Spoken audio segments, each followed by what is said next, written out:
All right, let's see. Well, can you hear me okay? It sounds like you can. Great.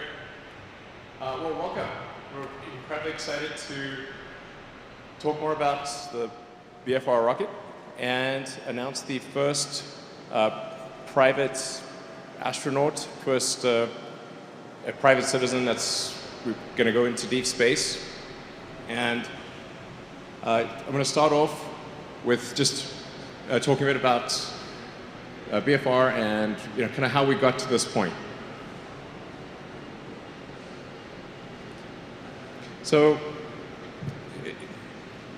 the purpose of SpaceX, the reason for creating SpaceX was to accelerate the advent of humanity becoming a spacefaring civilization, to help advance rocket technology to the point where we could potentially become a multi-planet species and a true spacefaring civilization. So as we consider sort of the fossil record, the history of civilization, it's important to bear in mind, like, there could be some natural event or some man-made event that ends civilization as we know it, or in life as we know it. And so it's important that we try to become a multi-planet civilization, extend life beyond Earth, and to do so as quickly as we can. That window of opportunity may be open for a long time, or it may be open for a short time, but we should not assume that it is open for a long time. We should take action and become a multi-planet civilization as soon as possible. And that's kind of like I think the defensive reason. I do want to emphasize it's multi-planetary, not single planet, but somewhere else. We want to become a multi-planet civilization, have life on Mars, Moon, maybe Venus, the moons of Jupiter, throughout the solar system, and then ultimately extend life beyond the solar system to other star systems. But I think that's the future that's incredibly exciting. I think that's the future that we want. And there's so many things that make people sad or depressed about the future, but I think becoming a spacefaring civilization is one of those things that makes you excited about the future, makes you excited to get up in the morning. Like, this is something that you can look forward to, that makes you glad to be a human being. I hope that people will see it that way. That is the intent of BFR, is to make people excited about the future.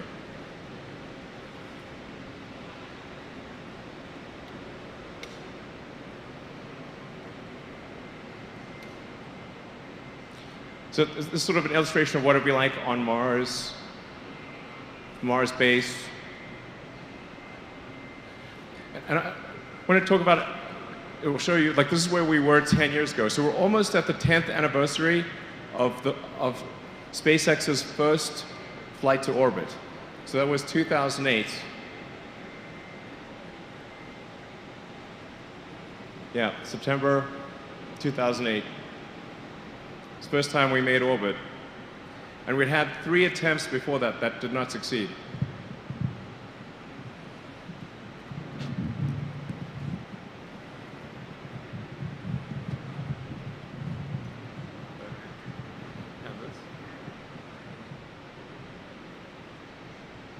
It's hot in here.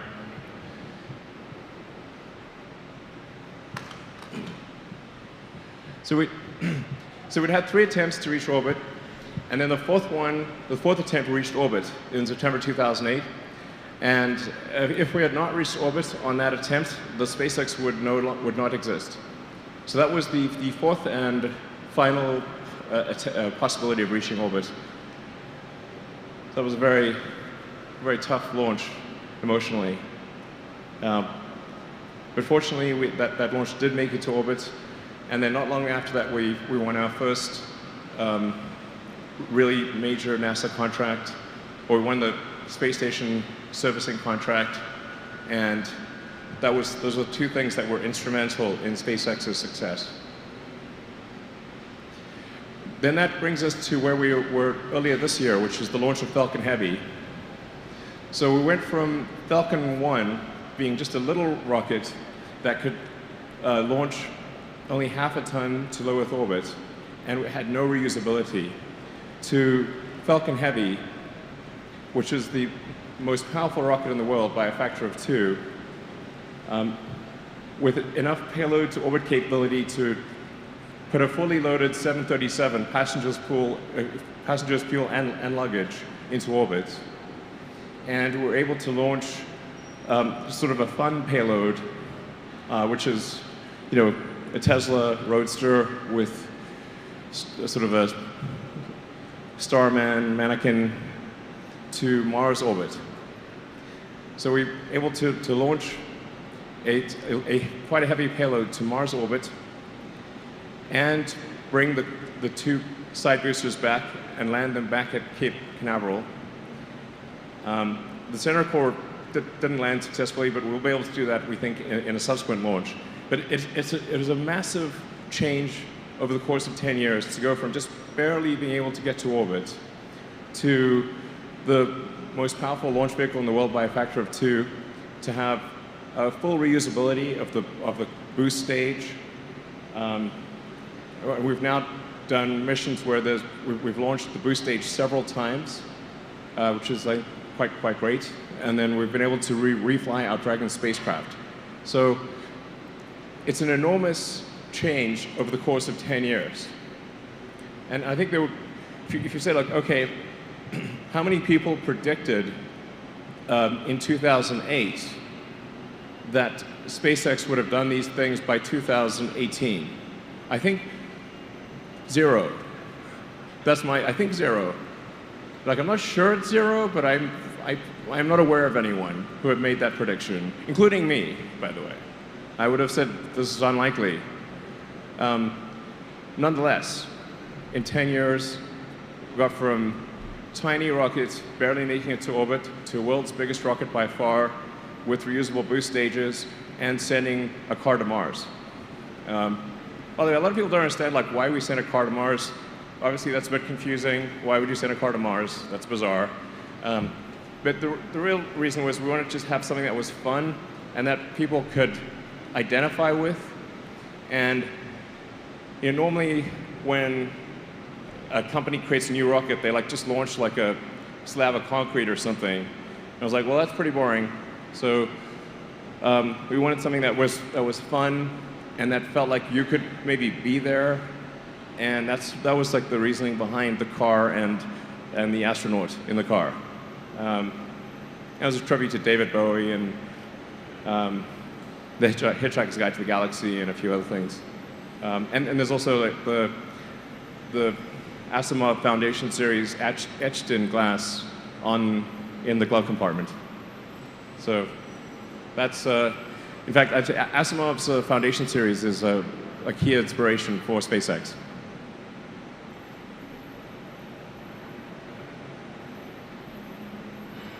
So just an update on BFR itself.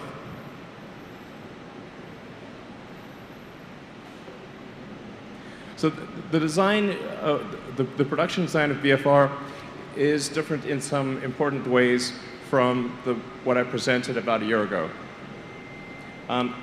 Overall, it is 118 meters long.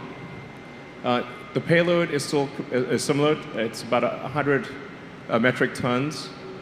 That's 100 metric tons to, well, actually technically 100 metric tons to all the way to Mars because of orbital refueling or orbital retanking.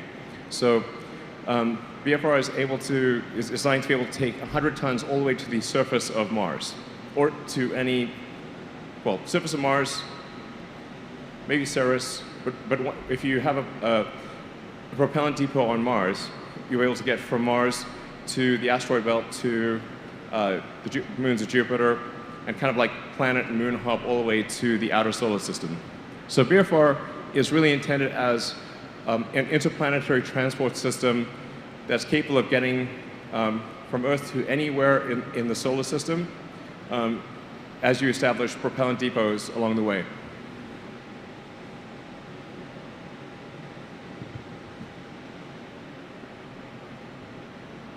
Yeah.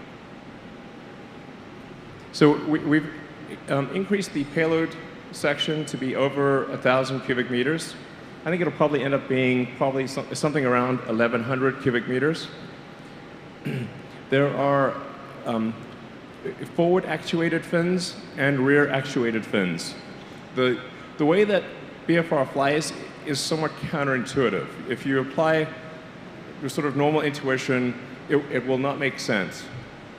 I'll try to illustrate that in this presentation.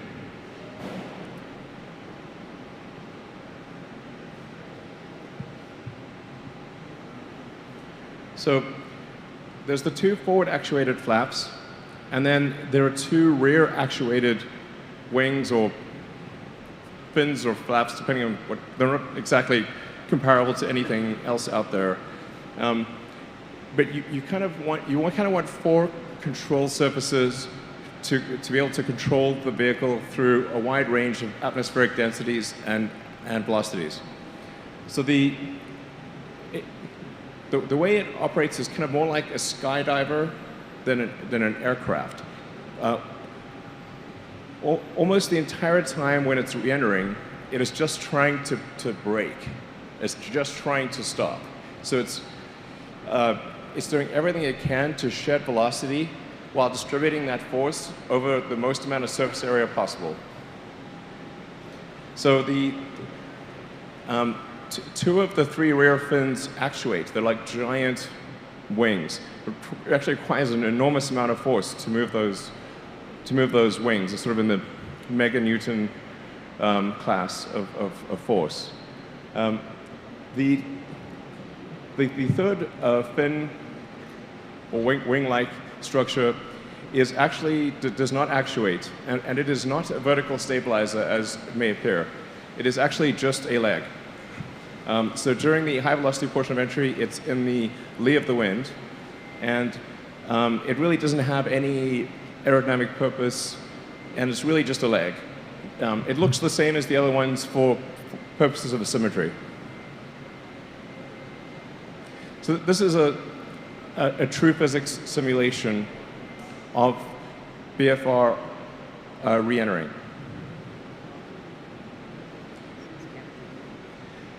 So it is mostly just coming in like this. At a very high angle of attack.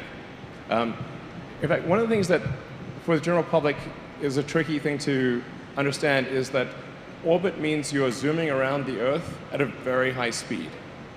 It's counterintuitive where people think perhaps once you get to a certain altitude, gravity turns off. This is not the case. In order to go up and stay up, you have to move around the Earth at approximately 25 times the speed of sound. So in fact, the space station is circling the Earth every 90 minutes. This is a very important concept to understand, that orbit is entirely about your speed horizontal to the ground or parallel to the ground. It is going up and staying up the only reason you need altitude at all is to get out of atmospheric drag.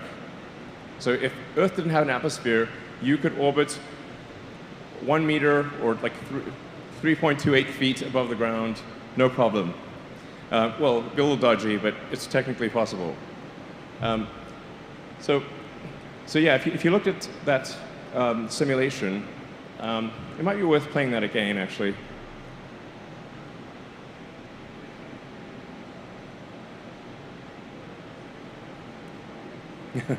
So you can see it's basically coming in, if this is the Earth, if this stage is the Earth, it's coming in like that. And it's just using its entire body to brake. And it sort of goes like that and slows down, and then it falls like a skydiver. And then it rights itself, fires the engine, and lands on the fins. I mean, this will look really epic in person. Like, it looks like guaranteed to be exciting.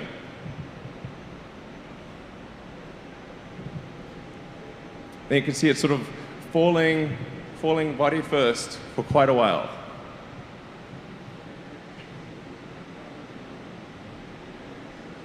It's really quite gentle. You're just sort of falling at terminal velocity for quite a long time. Very gentle fall, just sort of like floating down. And then it rights itself at the end, fires the engines and lands. It's very counterintuitive. It's not like anything that people are familiar with. It's not like an airplane. Or, yeah.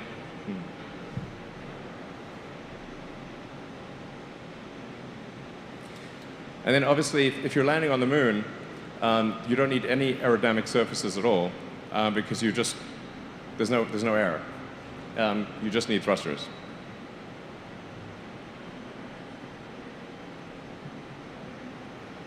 So the next steps with BFR are we're going to build it, or we are building it. This is a picture of the main cylinder section of BFR. So BFR is 9 meters in diameter. It's really quite enormous. You can get a sense of scale. Like that's to scale. So that gives you a sense of the size of the vehicle. Quite enormous. But we're already building it. So we've built the first cylinder section. So that's the first actual cylinder section of the BFR prototype. And we'll be building the domes and the engine section soon. And then this is the Raptor engine.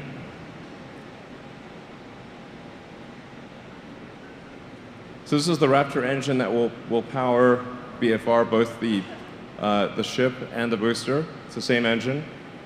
And this is approximately a 200-ton thrust engine that's aiming for roughly a 300 bar or 300 atmosphere chamber pressure. And depending upon, if you have it at a high expansion ratio, has the potential to have a specific impulse above 380.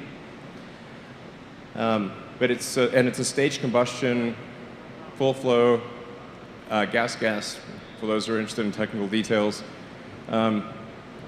Like I'm really excited about this engine design. I think the SpaceX propulsion team has done an amazing job on this engine design, and the SpaceX structures and aero. Like really, SpaceX team has done a phenomenal job in design of this. It's like super great. Like, well done, guys. I mean, like this is a stupidly hard problem, and SpaceX engineering has, I think, done a great job with this design. It's like I don't think most people, even in the aerospace industry, like know what question to ask. Like it took us a long time to even frame the question correctly. But once we could frame the question correctly, the answer was, I wouldn't say easy, but the answer flowed once the question could be framed with precision. Framing that question with precision was very difficult. Oh, yeah. So this is the trajectory.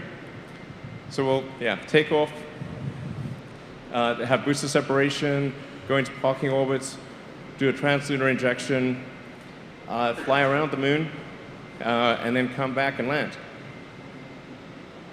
Yeah.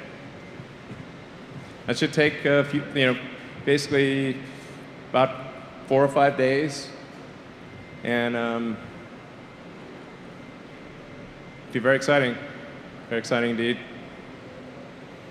We'll do a bunch of test launches without any people on board before having people on board. To be clear, it's going to be very important to test this vehicle thoroughly before putting anyone on board. Yeah, but I can't wait. Like I'm super fired up about this. This is amazing. So, funding BFR is definitely a key question, and that's really where we need to seek every possible means of funding. Obviously, we've got launching of satellites. We've got servicing the space station. So we've been transporting cargo to and from the space station for several years now. And next year we'll start transporting astronauts to and from the space station. We've got the Starlink global broadband system that we're developing, which will also be a key source of revenue. But then private customers or any customers for BFR are incredibly helpful in funding the development of the rocket. So that's where I'd like to introduce the first paying customer of BFR. So, let's see. Would Yusaku Miyazawa please come forward? Yeah. Okay.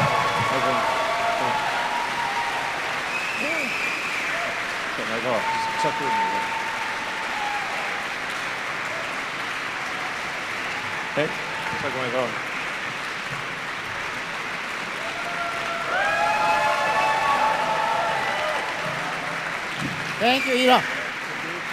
Thank you, everyone. Wow. I am from Japan. My name is Yusaku Maezawa. You can call me MZ, please. Thank you, thank you, thank you. Thanks for coming to this conference today, and thanks for watching live streaming in the internet today. Yeah. Finally, I can tell you that I choose to go to the moon. Yeah. Finally, I can say I'm very glad to be here, and I'm really exciting and really honored, really appreciate to be able to share this announcement with you and people all over the world. Before talking about the moon and this project, I'd like to introduce myself a little bit, okay? Yeah. Oh, I cannot speak English very well, so please listen carefully, please. Yeah. You can see next photo. This is me. I was a skateboarder. And does anyone know where this is? No? This is Santa Monica. Yay! Yeah. I had been here. I had been Santa Monica, Los Angeles when I was 18 years old. And I was a skateboarder. I was so impressed by America. Its fashion, music, art, and culture. And of course, nice people like you. Kind. American people is very kind. Yes. And after 6 months staying here, I returned back to Japan and started music. Next photo, please. I played drums for the band. Our band music is so loud, so you don't have to listen to. But I was ex-musician. And after the band, I started my own company. Please? Yes. My company is founded 20 years ago by me. So this year, my company's 20th anniversary. Woo! Thank you. And finally, we started our private fashion label. That name is Zozo, Z-O-Z-O. And the Zozo slogan is be unique, be equal. We are all unique. At the same time, we are all equal. It's important for us. Yeah. You can check our website, zozo.com, zozo.com later. Thank you. Okay, that's all about me. So let's move talking about the moon and this project, okay? Yeah. Now on to the main topic of the day. Many of you may be wondering, why do I want to go to the moon? What do I want to do there? And most of all, why did I purchase the entire BFR? Entire BFR, very huge. For me, this project is very meaningful. I thought long and hard about how valuable it would become the first private passenger to go to the moon. At the same time, I thought about how I can give back to the world and how this can contribute to world peace. This is my lifelong dream. Today, thank you. Thank you. Today, I'd like to tell you about my plans. Okay? Ever since I was a kid, I have loved the moon. Just staring the moon filled my imagination. It's always there and has continued to inspire humanity. That is why I could not pass up this opportunity to see the moon up close. And at the same time, I did not want to have such a fantastic experience by myself. That would be a little lonely. I don't like being alone. So I want to share these experiences and things with as many people as possible. So that is why I choose to go to the moon. I choose to go to the moon with artists. With artists. From now, I choose to invite artists from around the world on my journey. The first artist I thought of was, do you know, Jean-Michel Basquiat, you know? As you can see, I am wearing a Comedy Garrison t-shirt featuring Jean-Michel Basquiat. He already passed away. He's a New York artist. One day, when I was staring at his painting, I thought, what if Basquiat had gone to space and had seen the moon up close, or saw the Earth in full view? What wonderful masterpiece would he have created? Just thinking about it now gets my heart racing. But once I got started, I could not stop thinking about who else. What if Picasso had gone to the moon, or Andy Warhol, or Michael Jackson, or John Lennon, or Coco Chanel? These are all artists that I adore. But sadly, they are no longer with us. But this is when I thought, there are so many artists with us today that I wish would create amazing works of art for humankind, for children of the next generation. And I wished very much that such artists could go to space, see the moon up close, and the Earth in full view, and create works that reflect their experience. This is a project that I designed and named Dear Moon. Yeah. I'd like to introduce details about Dear Moon. In 2023, as the host, I'd like to invite 6 to 8 artists from around the world to join me on this mission to the moon. These artists will be asked to create something after they return to Earth. And these masterpieces will inspire the dreamer within all of us. Needless to say, we have always been inspired by the moon. Take, for example, Beethoven's Moonlight Sonata, or Van Gogh's The Starry Night, and the Beatles' Mr. Moonlight. These are countless number of works that have been inspired the moon all around the world. Through the ages, the moon has filled our imagination. And with utmost love and respect for the moon, our planet's constant partner, I named this project Dear Moon. At the moment, I have not decided which artists I'd like to invite. But if possible, I'd like to reach out to top artists that represent our planet from various fields, including painters, sculptors, photographers, musicians, film directors, fashion designers, architects, etc. Luckily, we still have some time before 2023, so I hope to work very closely with SpaceX team and to research out to each artist personally. By the way, if you should hear from me, please say yes and accept my invitation. Please don't say no. Okay. In any case, there is still a lot that I cannot announce today. Sorry. So I will continue to provide regular updates. We have also created a special website for Dear Moon, which will go live after the press conference. So please take a look. Domain will be dearmoon.earth. Dearmoon.earth. Please check out. And I will also keep posting on my social media accounts. So please follow my accounts as well. Okay, so what did you think about this project?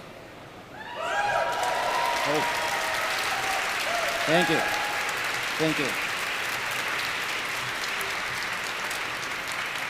I was so nervous because my English is poor, but I am glad I got through it. Thank you. And I hope my English was not too painful to listen to. Lastly, to give you a summary of what I just tried to describe about the Dear Moon. You can see the video from now, please.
Thank you very much. And thank you, Elon, and the SpaceX team for making today possible. I'm very excited. Thank you very much. That's all. Thank you.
All right, so can we do some Q&A?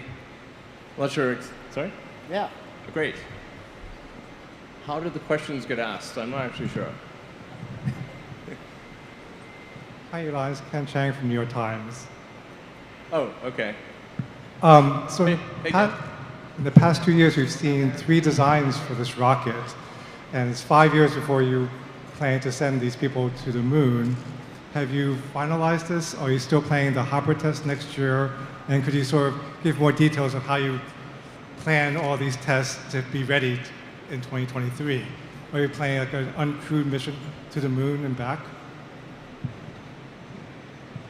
Yeah, so, but obviously you followed the whole progress of the design and indeed of SpaceX itself. So you've got quite a lot of background.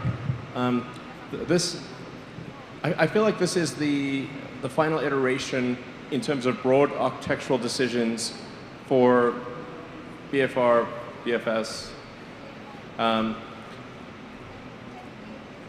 There are a few ways to. There's more than one way to solve this problem, and the prior design, the iteration before this, decoupled the landing legs from the control surfaces and had essentially 6 legs and then 2 actuating rear flaps. I actually did not like the aesthetics of that design. And so we have the 3 sort of large legs with 2 of them actuating as body flaps or large moving wings, effectively. I think this design is probably on par with the other one. It might be better. It's slightly riskier, technically, because of coupling legs and sort of the actuating wing fin flaps. But I think it's the right decision overall. I think it looks beautiful. And I love the Tintin rocket design, so I kind of wanted to bias it towards that. If in doubt, go with Tintin. And then additional flights, we're going to do a lot of test flights. So we still anticipate doing hopper flights next year.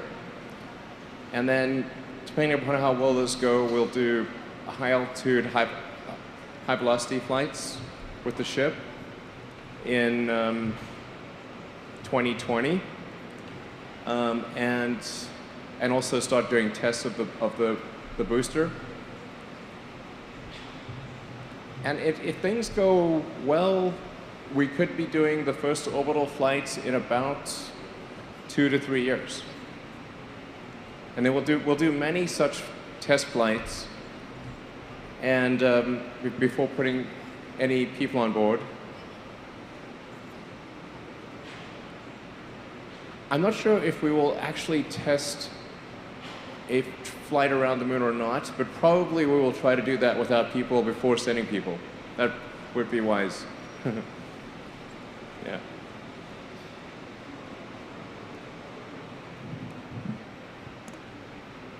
Hi, I'm Toshi Ogata from the Japanese newspaper called Asahi Shimbun. Mr. Musk, you chose a Japanese citizen for the first passenger. Well, he chose us. What? Oh, okay. But what's your message behind that? The first passenger was a Japanese citizen instead of U.S. citizen or the rest of the world. What's your message to the rest of the world through this announcement? Well, he is I think, the bravest person and the most willing to do so.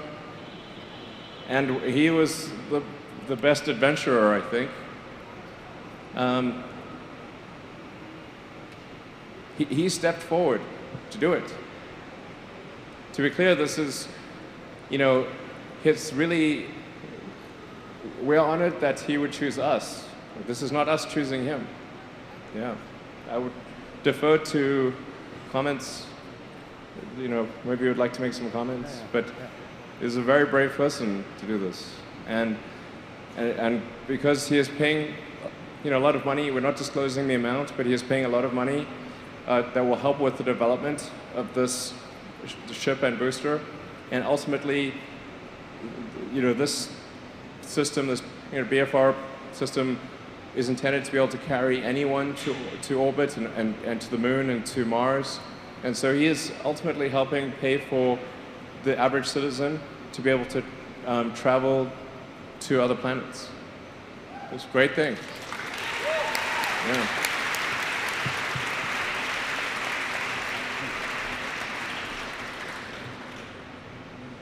You know, I hope this is really seen as a very positive thing and something that people are excited about. It's dangerous, to be clear. This is dangerous. This is no, you know, walk in the park here. You know, this will require a lot of training, and it's not again. It's like, you know, when you're pushing the frontier, it's not a sure thing. You know, it's not like just taking an air flight somewhere. There's some chance that something could go wrong. You know, we'll do everything we can to minimize that. But whenever it's the first flight of something on a new technology, and we're talking about deep space, you have to be a very brave person to do that. This is no small matter.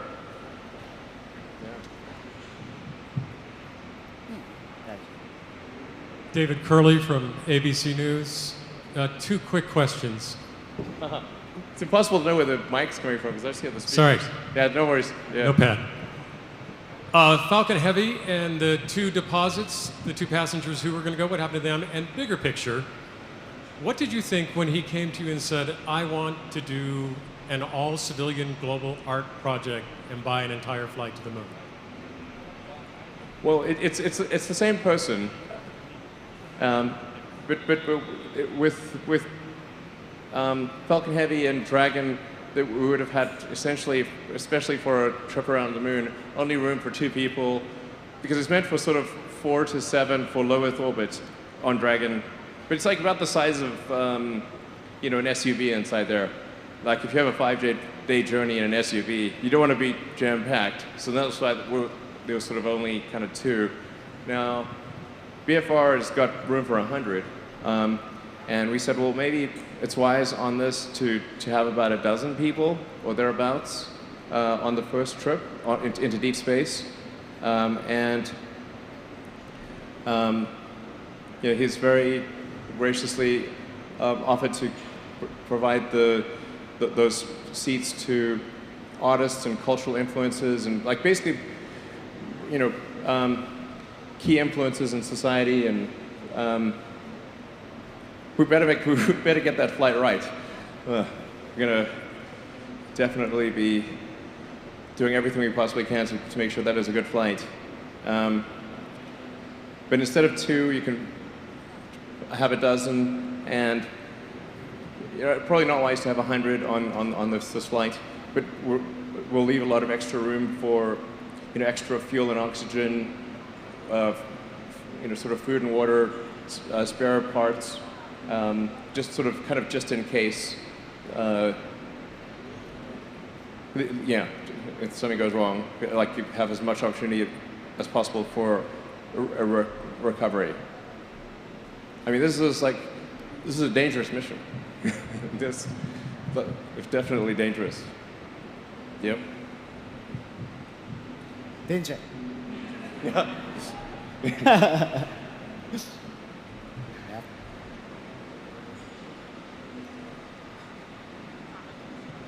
Hi, my name is Makoto Mitsui from the Yomiuri Shimbun, Japanese newspaper. I have 2 quick questions. One goes to Mr. Maezawa and one goes to Mr. Elon. To Maezawa-san, how much did you pay for the moon travel, or how much do you plan to pay for the moon travel? And another question to the Elon. So what kind of SpaceX specific characteristics or company culture do you think has contributed to SpaceX becoming the leading company in the United States to come up with innovations such as BRF? Thank you.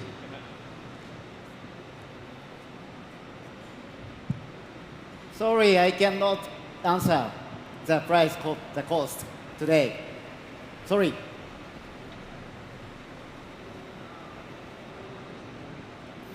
It's going to be free for the artists. So that's cool. I think it's a really good gesture. Yeah. It's good of you to do that. As far as I think what attracts a lot of the best talent in the world, so the best engineers in the world, to SpaceX is the nature of the mission, which is we want to advance space technology to make humanity a multi-planet species, and I think that the very best engineers in the world, it's not just about a job or making a salary or whatever. It's like, how was the time spent? Did it matter? What was the significance of the project? This is very important, I think, to the best engineers, because the best engineers, they can work anywhere. And I think the fact that this is a mission and it's a lot of hard work, but we're trying to go about it in the right way. I think this is a key reason why some of the best people in the world come to work at SpaceX, and that's how we're able to make progress.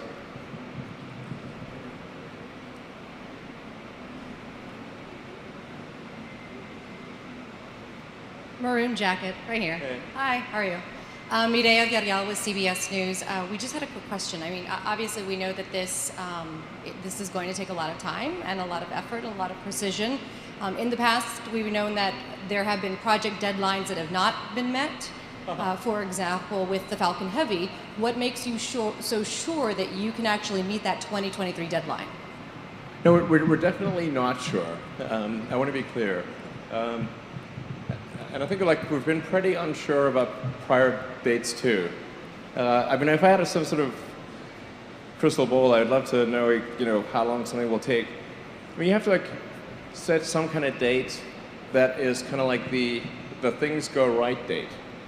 And then, of course, we have reality, and things do not go right in reality. Usually there are many setbacks and issues. So, if we put a date out there, it's kind of like, well, if everything goes approximately right, then this is the date. But there's so many uncertainties. I mean, this is a ridiculously big rocket. It's got so much advanced technology. I mean, it's not 100% certain that we succeed in getting this to flight. It's not even 100% certain. I think it's pretty likely, but it's not certain. And yeah, but we're going to do everything humanly possible to bring it to flight as fast as we can, and as safely as we can. Yeah.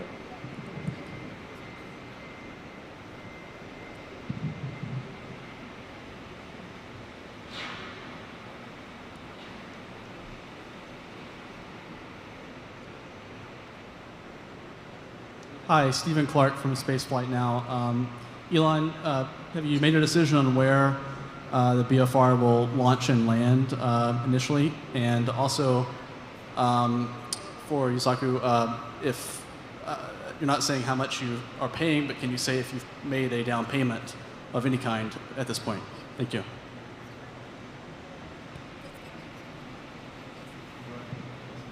Yes, I did. Already. Yeah,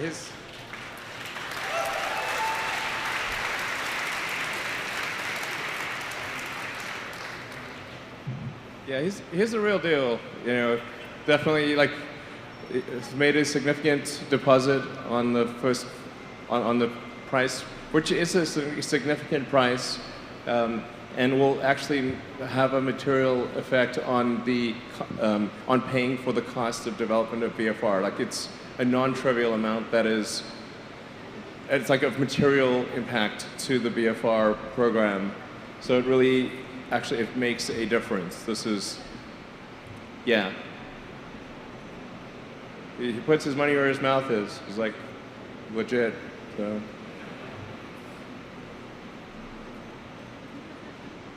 sorry, there's another part to the question, maybe? I don't know. Yes. Have you selected a launch and landing site for BFR for the initial flights and the first orbital flights? Thank you. We've not yet firmly decided on a. I should say for the short hops, we will be doing it out of our Texas site. So we have a site that is on the south coast of Texas, near Brownsville, and that's where we will be doing the initial hops of BFS. You should probably think of a different name, but this was like kind of the code name, and it kind of stuck. But we might change that name in the future. Yeah, the only thing is, like, I think we want to name like the first ship that goes to Mars after the Douglas Adams, my favorite spaceship, the Heart of Gold from Hitchhiker's Guide to the Galaxy. Yeah. As for the first orbital flights, we've not made a firm decision on that, and it may actually be that we launch from a floating platform. That's possible.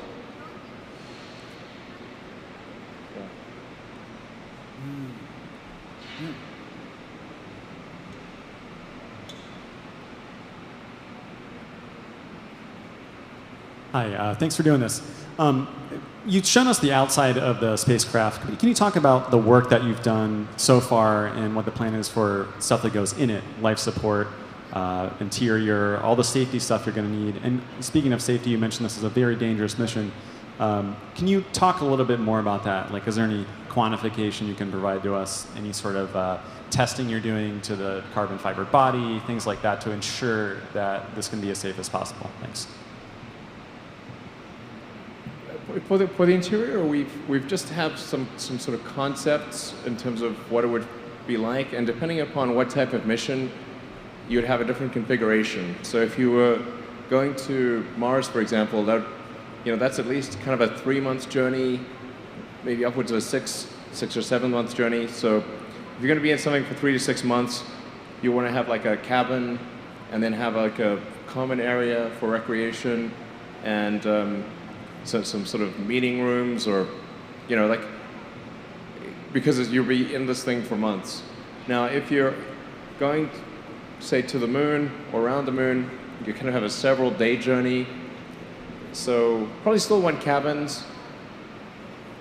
Yeah. Common area. I think you want to have like a lot of like what is the most fun that you can have in 0G? That for sure is a key thing. Fun is underrated. It's like 3 more of that.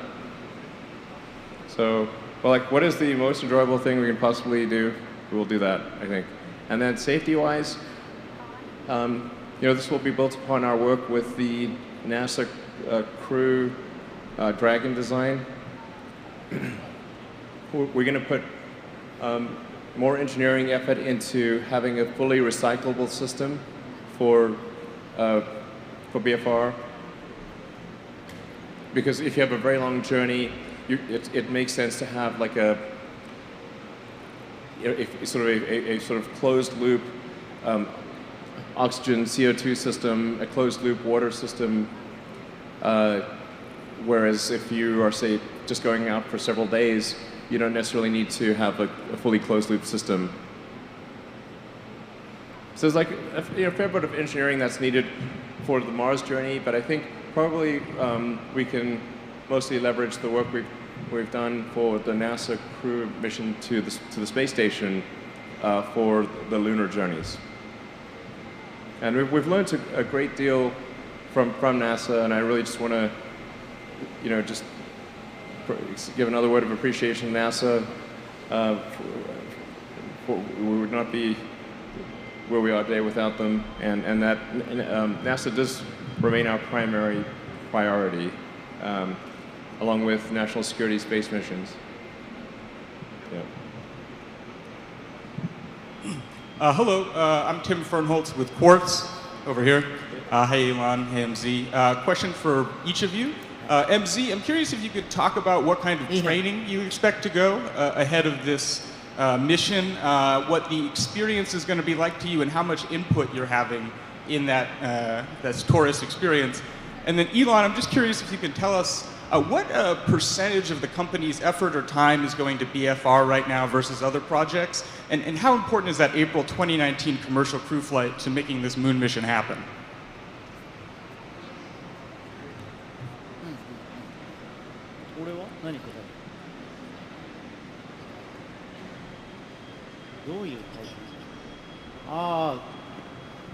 Can I answer in Japanese?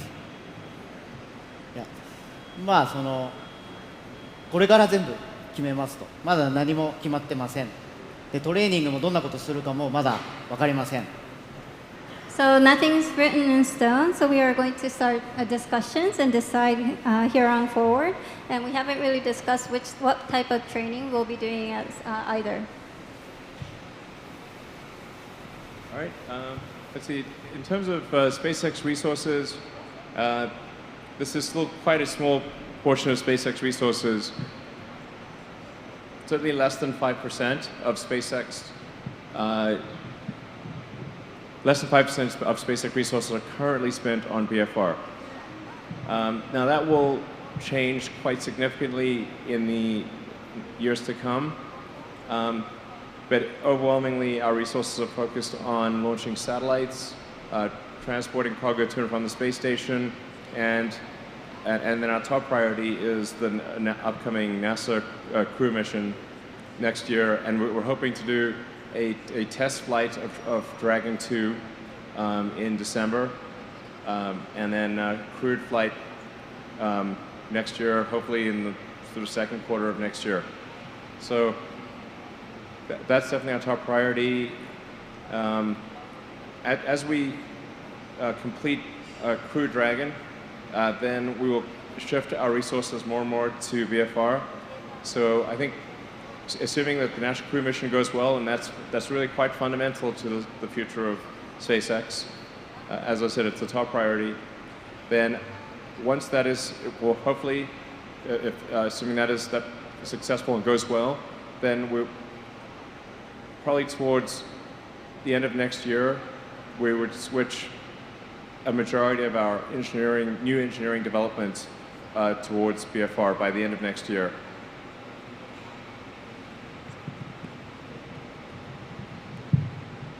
Hi, this is Liz Lopato with The Verge. I have two questions. I have one for the passenger and one about the rocket. My first question is, what do you look forward to most while you're in space? What do you most want to do while you're going around the moon? And the second is, how much money is it going to take to develop the BFR to make this trip?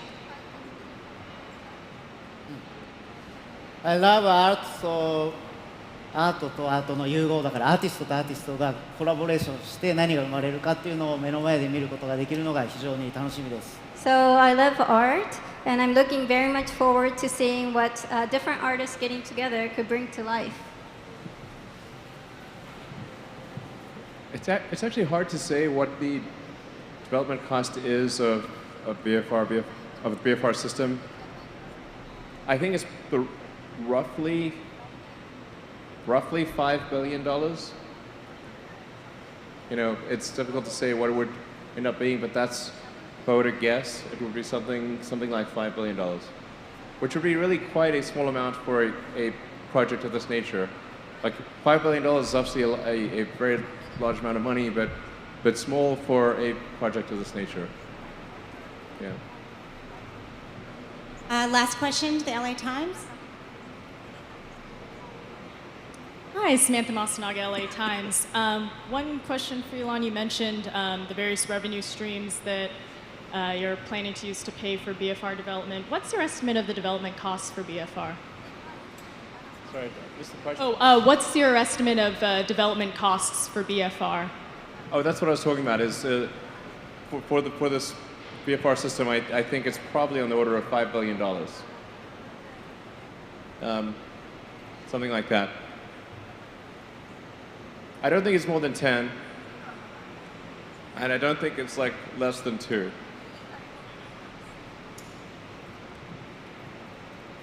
We can do a few more questions if there's, yeah.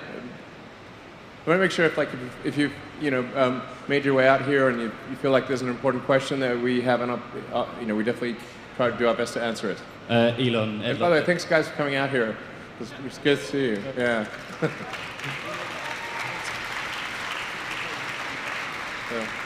Elon, Ed Ludlow from Bloomberg Television. Thank you for the event. I have a question about lunar landing and trips to the surface, because you outlined your vision for multi-planet species, the future of the human race. Is that something concrete in the near term as a stepping stone or a way to drive additional revenue? And for the passenger, have you spoken to any of your billionaire friends, any of your high net worth friends, to either convince them of your vision to join you on BFR or to answer Elon's plea for funding for more BFR? If you could answer that, I'd be grateful. Thank you. Well, I think it'd be very exciting to have a moon base. I used to watch this corny show called Moon Base Alpha. It's made no sense, but it was cool. There was a base on the moon. We should have a base on the moon. Why do we? It's 2018. Why is there no base on the damn moon? There should be one, and we should go there a lot. I think that'd be amazing to have a base on the moon, particularly if it was something where the average person, if they saved up, could go. That'd be incredible, and that's the kind of thing we want to do. Sorry? Oh yeah. No, BFR is designed to land on any surface in the solar system, whether there's air or not. That's why it's important to have a propulsive landing system. Wings and landing gear work great on Earth, but they kind of need an atmosphere and a runway. Who's going to build that runway? How do you get? Begs the question. Somebody's going to build the runway. Also, there's no air on the moon, but tricky to land with wings. So, propulsive landing is the way to go. It's actually the only way to go, really. You could try to use if you had a small payload, try to sort of bounce. That was one of the Mars missions. Had a inflatable kind of bouncy castle thing. But I don't think that's gonna sell well. So, propulsive landing is the way to go. And this is designed for propulsive landing, and the fins are designed to deal with a wide range of atmospheric conditions. So it could, land on in theory, another planet with atmosphere. You wouldn't want to land on Venus, though. Yeah, it's kind of like Mars and Earth, pretty much, that have an atmosphere. Everything else is either not relevant in its atmosphere, or it's like a gas giant or something like that. So you really want propulsive landing, and then you use an atmosphere if it's helpful for braking, but you don't require it. Yeah. But we want it'd be great if there was regularly scheduled flights to the moon. I mean, that's a great future. That's a great future. Yeah.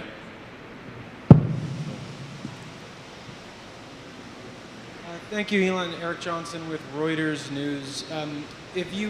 Let's say you hit your 2023 goal, and you just talked about, regular lunar trips. Can you talk about what your goal is for an annual ramp up of how many trips you'd like to see? That's question one. And then the second part is, Boeing CEO has said that the first humans will go to Mars on a Boeing rocket.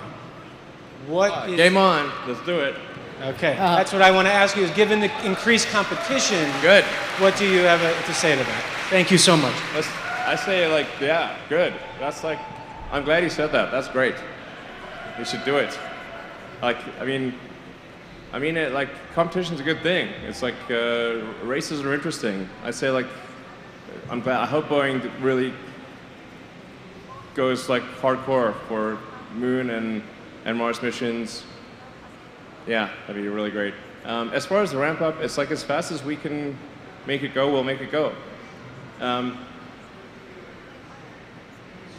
We're pedal to the metal. We just need to make sure we have our priorities right. And our priority is, the NASA, crewed mission. our satellite customers. Those are our current priorities. And once we are confident that that is taken care of, then we will ramp up BFR big time, get the Starlink system active. Hopefully that does the trick. And it'd be great if Boeing, like this, really good at making airplanes. So maybe they can be really good at making rockets too. That's great.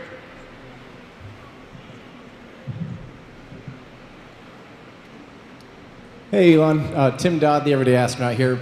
I see that you changed the engine configuration for the BFS. Can you talk a little bit about, is there still engine out capability? Is it vacuum optimized but still landable on sea level? Can they function as an abort system? Can you just kind of tell us about your new decision making on that? Oh yeah, actually you noticed that, that's a good thing to notice. Good eye. So in order to minimize the development risk and cost, we decided to commonize the engine between the booster and the ship. So like a future upgrade path for BFS would be to have a vacuum optimized nozzle. So these are sort of, these nozzles are kind of a, kind of a sea level nozzle, size nozzle, so that they are able to operate well at sea level because they're essentially the booster size nozzle. Like where you see that sort of cargo around the perimeter, you can actually switch out those cargo sections for a vacuum nozzle version of Raptor. So, and it can go all the way to, the vacuum nozzle can go all the way to the perimeter of all the way to basically the skin of the vehicle. So you can have you can have something which has maybe three or four times the exit diameter of the Raptors that you see there as engines in the perimeter, and the exchange would be that you'd lose basically 2 of those cargo racks in exchange for every vacuum engine, but then your total payload performance to Mars would increase significantly. But we can do the 100 tons to the surface of Mars with those engines. But it would definitely, I think, like version 2 would have the vacuum engines most likely in place of those cargo racks. Yeah, but having those the engines in that configuration, with 7 engines means it's definitely capable of engine out at any time, and including 2 engine out in almost all circumstances. So you could lose 2 engines and still be totally safe. In fact, in some cases you could lose up to 4 engines and still be totally fine. So it only needs 3 engines for landing. 3 out of 7. Yeah. Yvan Couronne of Agence France Presse. Mr. Maezawa, have you thought about how you're going to select the artist? And Mr. Musk, can you give us an idea of whether Mr. Maezawa contributed more or less than 5% of the development cost?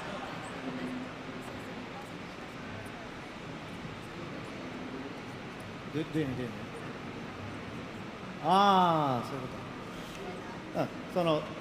基本的には自分の好きなアーティストに声をかけたいです。In principle, I would like to reach out to the artists that I love. 5% でもやってくれてありがとう。And I'm happy with just 5%. Thank you very much for working on the rocket. Enough. Thank you. Well, I don't think we're gonna obviously do any percentage math that would kind of give it away, But it's a material percentage. Material percentage. Hi, Elon. Robert Perlman with CollectSpace and Space.com. Okay. Sorry, it's almost impossible to see what's going on. Okay. You showed a trajectory screen before.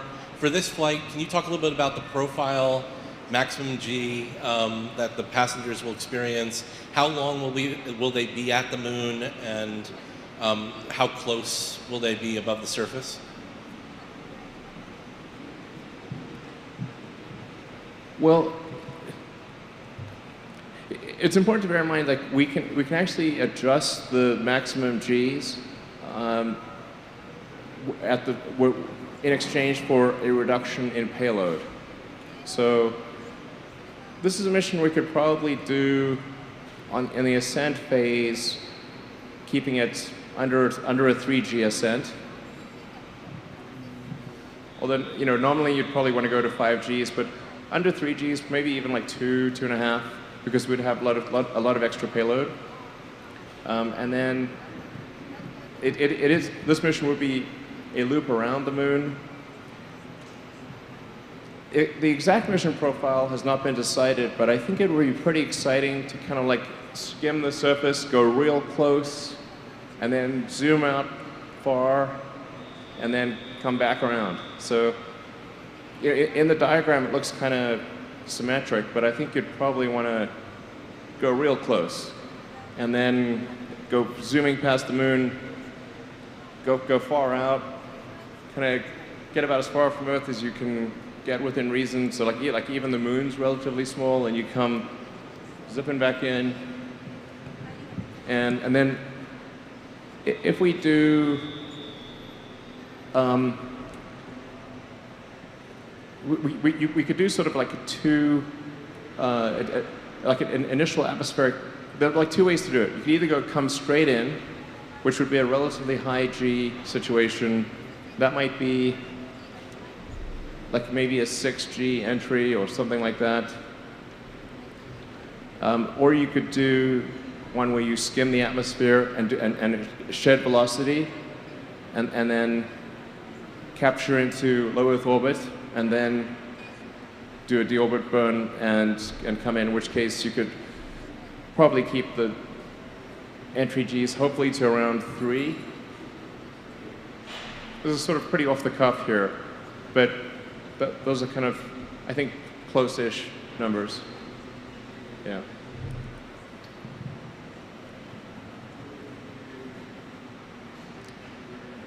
This is the last question.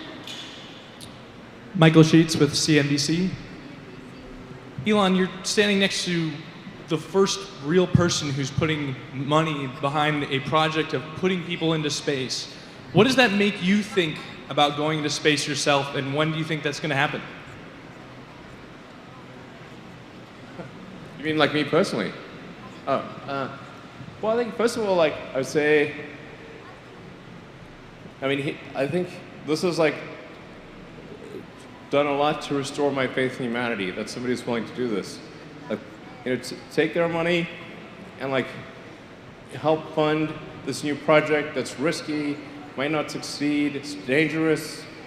It's like donating seats, like these are great things.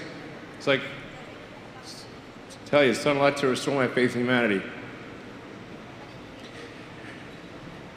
And as far as me going, I'm not sure. He did suggest like maybe that I would join on this trip. I don't know. Yeah. All right, Please, yeah. maybe we'll both be on it. Yeah. All right, thanks everyone for coming. It's very exciting. It's guaranteed to be a really exciting journey, and we'll keep you posted along the way. Yeah, I hope you're fired up. I'm super fired up. This is going to be great. Thank you.